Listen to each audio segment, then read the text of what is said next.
In the vast expanse of the Pacific Ocean, a quiet but intense chess game is being played out, and the pieces are warships, submarines, and advanced military hardware. The board, the waters surrounding Guam, a critical hub for American military power in the region. Recently, China made a bold move, sending a flotilla of warships, including their advanced Type 055 destroyer, on a course that brought them unusually close to this American territory. Was this a routine training exercise, as Beijing claimed, or was it a deliberate challenge? A test of American resolve right on its doorstep?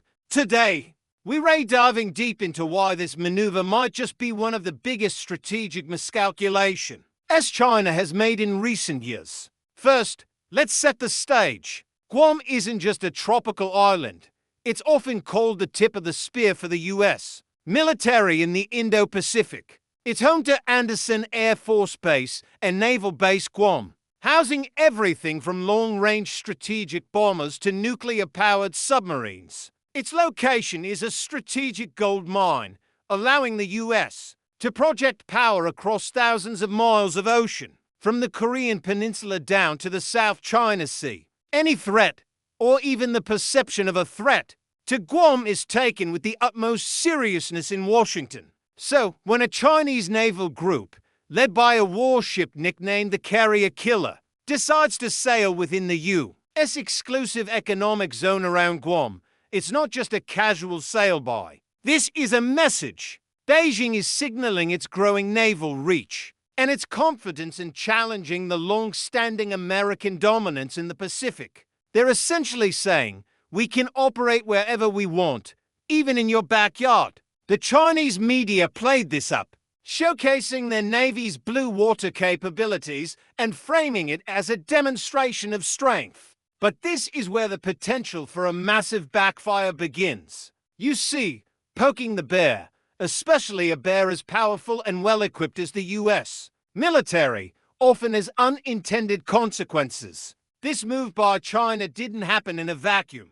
It happened at a time when the political climate in Washington was already hardening against Beijing. For years, there's been a debate in the U.S. about the true nature and scale of the threat posed by China. While some have long warned of Beijing's aggressive ambitions, others have advocated for a more cooperative approach, hoping that economic engagement would lead to political moderation. China's provocative naval sortie near Guam just handed a massive victory to the hawks in Washington. It provides concrete, undeniable evidence of China's assertive military posture. It makes it incredibly difficult for anyone to argue that China's military modernization is purely defensive. When your most advanced warships are practicing maneuvers thousands of miles from your own coast, near a critical American military installation, the defensive argument falls apart pretty quickly. This single act serves as a powerful catalyst for American military investment and strategic realignment. Think of it this way.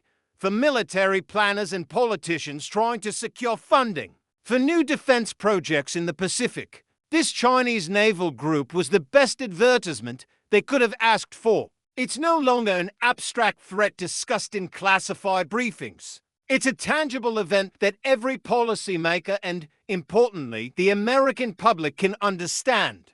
The immediate effect is a surge in support for fortifying Guam itself. The Pentagon has been talking about creating a 360-degree, persistent, integrated air and missile defense system for Guam for a while. This system will be designed to counter everything from ballistic missiles and cruise missiles to hypersonic weapons. Before this incident, securing the massive budget for such a project might have been a tough political fight. After this incident, the justification writes itself. China's actions have effectively fast-tracked and supercharged the effort to turn Guam into one of the most heavily defended pieces of real estate on the planet. This is the first layer of the backfire. In an attempt to intimidate, China has instead triggered a massive defensive upgrade that makes a key U.S. asset even stronger. But the ripple effects go far beyond Guam. This challenge to the U.S.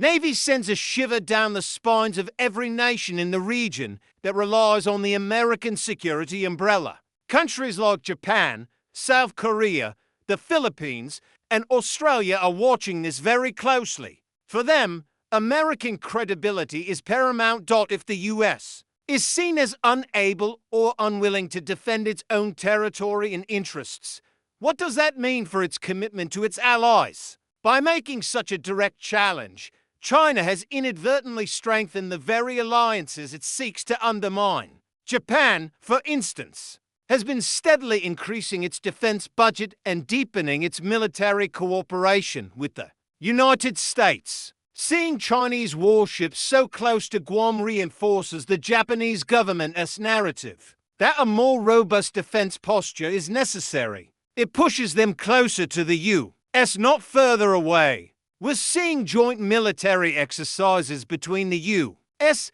Japan, Australia, and other partners increase in both frequency and complexity. China's move provides the perfect rallying cry for these nations to band together. Instead of divide and conquer, Beijing's strategy is achieving unite and defend.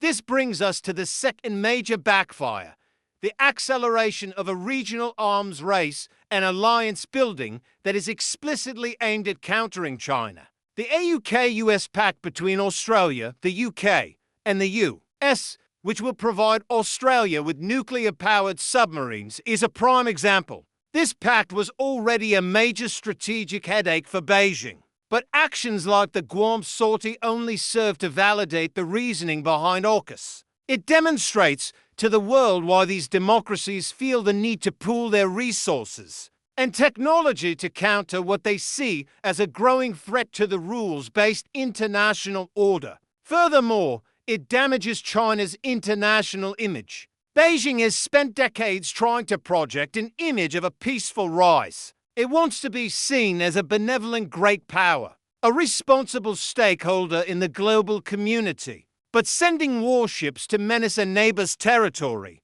even if it's technically in international waters, doesn't look peaceful. It looks aggressive. It looks like the behavior of a revisionist power trying to upend the existing order through intimidation. This undermines its diplomatic efforts, especially with countries in Southeast Asia and Europe who are trying to navigate a middle path between Washington and Beijing. When forced to choose, overt military posturing pushes them, even reluctantly, toward the perceived stability offered by the United States and its allies. Now, let's consider the operational and intelligence aspects. The U.S. Navy and Air Force would have been tracking this Chinese flotilla from the moment it left port. Its journey to Guam was a golden opportunity for American intelligence to gather immense amounts of data. They would have monitored its electronic emissions, its communication patterns, its radar signatures, and its operational procedures.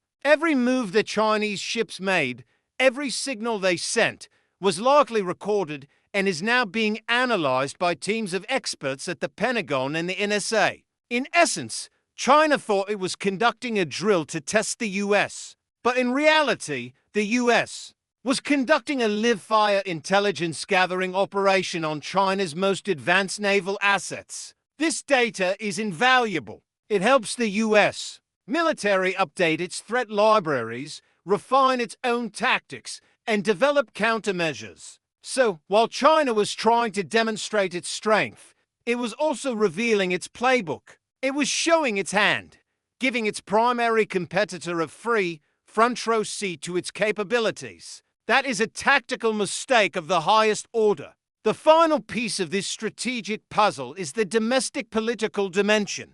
Within the United States, public opinion is a powerful force in a democracy. China's actions directly influence how the American people view the U.S.-China relationship. News of Chinese warships challenging the U.S. Navy near American soil creates headlines that galvanize public opinion.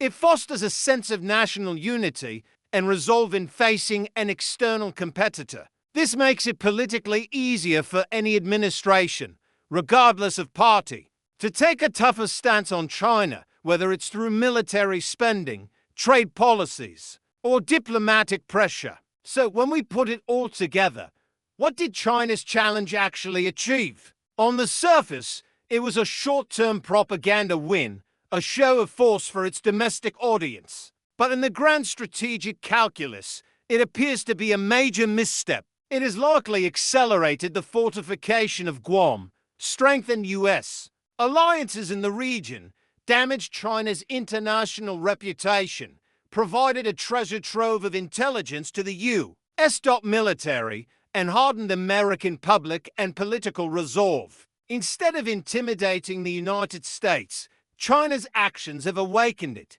They have removed any ambiguity about Beijing's intentions and provided the perfect justification for a more robust and concerted American response. The great game in the Pacific is far from over, but this particular move by China may be remembered not as a bold challenge, but as a critical error that ultimately strengthened its rival's position on the board. What do you think? Was this a brilliant strategic probe by China, or a self-defeating act of provocation? Let me know your thoughts in the comments below. Thanks for watching, and if you found this analysis interesting, don't forget to like, subscribe, and hit that notification bell for more deep dives into global strategy. See you next time.